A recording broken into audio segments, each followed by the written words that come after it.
प्राचीन भारतीय इतिहास के आधुनिक लेखक, उपनिवेशवादियों के विचार और योगदान। यद्यपि शिक्षित भारतीयों ने हस्तलिखित महाकाव्यों, पुराणों और जीवन चरित्र जैसे ग्रंथों के रूप में अपने पारंपरिक इतिहास को संजोए रखा, तथापि प्राचीन भारत के इतिहास में आधुनिक ढंग से अनुसंधान 18वीं सदी के उत्तरार्ध में आकर आरंभ होता है। ब्रिटेन वालों ने जब यहाँ शासन कायम किया, तब उन्हें औपनिवेशिक प्रशासन के हित में इसकी आवश्यकता प्रतीत हुई। सब 1765 में बंगाल और बिहार ईस्ट इंडिया कंपनी के शासन में आया, तब शासकों को हिंदुओं के उत्तराधिकार की न्याय व्यवस्था करने में कठिनाई का अनुभव हुआ। अंत 1776 में सबसे अधिक प्रामाणिक माने जाने वाली मनुस्मृति का अंग्रेजी अनुवाद एक कोड ऑफ जेंटू लॉज के नाम से कराया गया। हिंदुओं के दीवानी न्याय कार्य में पंडित लोग और मुसलमानों के दीवानी न्याय कार्य में मौलवी लोग ब्रिटिश जजों के साथ लगा दिए गए। प्राचीन कानूनों, रीति रिवाजों को समझने का प्रयास आरंभ हुआ, जो व्यापक तौर से 18वीं सदी तक चलता रहा। इसी के परिणामस्वरूप 1784 में कलकत्ता में एशियाटिक सोसाइटी ऑफ बंगाल नामक शोध संस्था की स्थापना हुई। इसकी स्थापना ईस्ट इंडिया कंपनी के सर विलियम जोन्स के द्वारा 1764-1794 नामक एक सिविल सर्वेंट ने की, जिन्होंने 1789 में अभिज्ञान शाकुंतलम नाटक का अंग्रेजी अनुवाद किया, जबकि हिंदुओं के परम सिद्ध ग्रंथ भगवद गीता का अंग्रेजी अनुवाद 1785 ईस्वी में विल्किंस ने किया। 1804 में बम्बई की एशियाटिक सोसाइटी की स्थापना हुई और 1823 में लंदन में एशियाटिक सोसाइटी ऑफ ब्रिटेन की स्थापना हुई। विलियम जोन्स ने प्रतिपादित किया कि मूलतः यूरोपियन भाषाएं संस्कृत और ईरानी भाषाओं से बहुत अधिक मिलती हैं। इस तथ्य की खोज ने जर्मनी, रूस और फ्रांस आदि देशों में भारतीय विद्या के अध्ययन में गहरी रुचि जताई और 19वीं सदी के पूर्वार्ध में इंग्लैंड तथा अन्य यूरोपियन देशों में संस्कृत के आचार्य पद स्थापित किए गए। भारतीय विद्या के अध्ययन को सबसे अधिक बढ़ावा दिया जर्मनी के सपूत एफ मैक्स मूलर ने, जिनका अधिकांश जीवन इंग्लैंड में बीता। 1857 के विद्रोह ने अंग्रेज़ों की आंखें खोल दी। उन्हें महसूस हुआ कि जिन विदेशी लोगों पर उन्हें शासन करना है, उनके रीति रिवाजों का और सामाजिक व्यवस्थाओं का गहन ज्ञान प्राप्त करना होगा। इसी तरह क्रिश्चियन मिशनों के धर्म प्रचारकों ने भी हिंदू धर्म की दुर्बलताओं को जानना आवश्यक समझा। वे धर्म परिवर्तन करा सकें और इसके माध्यम से ब्रिटिश साम्राज्य को मजबूत बना सकें।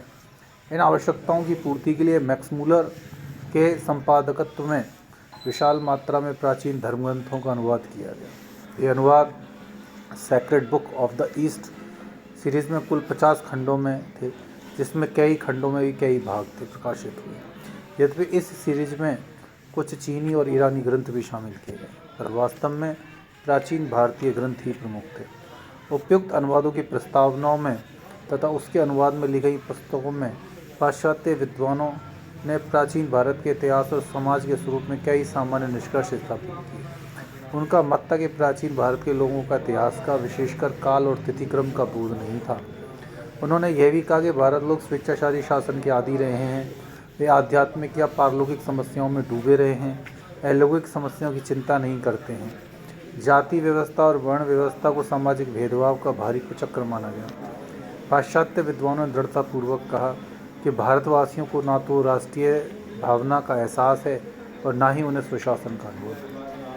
ऐसे बहुत सारे निष्कर्ष विंस्टन आर्थर स्मिथ की पुस्तक अर्ली हिस्ट्री ऑफ इंडिया में प्रकाशित हैं, जिसे प्राचीन भारत का पहला सुव्यवस्थित इतिहास 1904 में तैयार किया। यह पुस्तक उपलब्ध स्रोतों के गहन अध्ययन के आधार पर लिखी गई और इसमें राजनीतिक इतिहास को प्रधानता दी गई। यह लगभग 50 वर्षों तक पाठ्य पुस्तक का काम देती रही। आज भी विद्वान लोग इसका उपयोग करते हैं। इतिहास के प्रति स्मिथ की दृष्टि साम्राज्यवादी थी। इंडियन सिविल सर्विसेज के निष्ठावान सदस्य के रूप में उन्होंने भारत में विदेशियों की भूमिका को उजागर किया। उनकी पुस्तक का 1/3 भाग तो केवल सिकंदर के आक्रमण का वर्णित है। भारत को उन्होंने स्वेच्छाचारी शासन वाला देश कहा, जैसे ब्रिटिश शासन की स्थापना से पहले कभी भी राजनीतिक एकता का अनुभव नहीं हुआ। उन्होंने लिखा है कि वस्तुतः भारतीय इतिहासकारों का सरोकार शासन के एक ही स्वरूप तानाशाही से ही है। सारांश यह है कि ब्रिटिश इतिहासकारों ने भारतीय इतिहास की जो व्याख्या की है, उसका लक्ष्य था भारत के चरित्र और उपलब्धियों को नीचा दिखाना, ब्रिटिश शासन को न्यायोचित ठहराना। इसके कुछ निष्कर्ष मान्य से भी प्रतीत होते हैं। उदाहरण की तुलना में चीनियों की तुलना में भारतवासियों ने तिथिक्रम का कोई प्रबल बोध नहीं दिखाया। हालांकि आरंभिक अवस्थाओं में महत्वपूर्ण घटनाओं का काल निर्देश गौतम बुद्ध की मृत्यु के साथ मिलता है। फिर भी इन इतिहासकारों द्वारा प्रतिपादित निष्कर्ष या तो भ्रांत हैं या अतियुक्तिपूर्ण। ऐसे निष्कर्षों तो ब्रिटिश शासन को कायम रखने की अच्छी सामग्री का आधार बन सकते थे। भारत में एक छत्र या एकाधिकारी शासन की परंपरा थी, ऐसा कहकर वे अपनी उस शासन पद्धति को न्यायोचित ठहरा सकते थे जिसमें सभी शक्तियां वायसराय के हाथ में केंद्रित रहती थीं। इसी तरह यदि भारतीय समाज के लोग केवल परलोक की समस्याओं में डूबे रहते थे तो अहलौकिक जीवन की देखभाल ब्रिटिश उपनिवेशवादी नहीं करेंगे तो कौन करेगा। भारतवासी जिन्हें अतीत के स्वशासन का कभी अनुभव नहीं रहा, भला वर्तमान काल में अपने शासन कैसे चला पाएंगे। ऐसी सभी निष्कर्षों की भीतरी नियति यही दिखाना था कि भारतवासी अपना शासन करने में असमर्थ है। राष्ट्रवादियों की दृष्टि और योगदान, ये सारी बातें भारत के विद्वानों के लिए, विशेष रूप से उनके लिए जो पाश्चात्य शिक्षा प्राप्त करे थे, भारी चुनौती बनकर आए। वे एक और तो उपनिवेशवादियों द्वारा इतिहास को तोड़ मरोड़ कर भारत की अतीत की छवि को धूमिल किए जाने से क्षुब्ध थे, वहीं दूसरी ओर भारत के पतनोन्मुख सामंती समाज और इंग्लैंड के फलते फूलते पूंजीवादी समाज के बीच घोर वैषम्य को देखकर दुखी थे। बहुतेरे विद्वान दृढ़ संकल्प के साथ मैदान में उतरे। उनका मिशन भारतीय समाज को सुधारना ही नहीं था, बल्कि यह भी था कि भारत के प्राचीन भारत का इतिहास का इस प्रकार से पुनर्निर्माण किया जाए कि उससे समाज को सुधारने में और इससे भी बढ़कर स्वराज प्राप्त करने में सहारा मिले। ऐसा करने में अधिकांश इतिहासकार तो हिंदू पुनर्जागरण की लहर में प्रभावित हुए, किंतु ऐसे विद्वानों की भी कमी ना थी जो तर्कनिष्ठ और वस्तुनिष्ठ थे।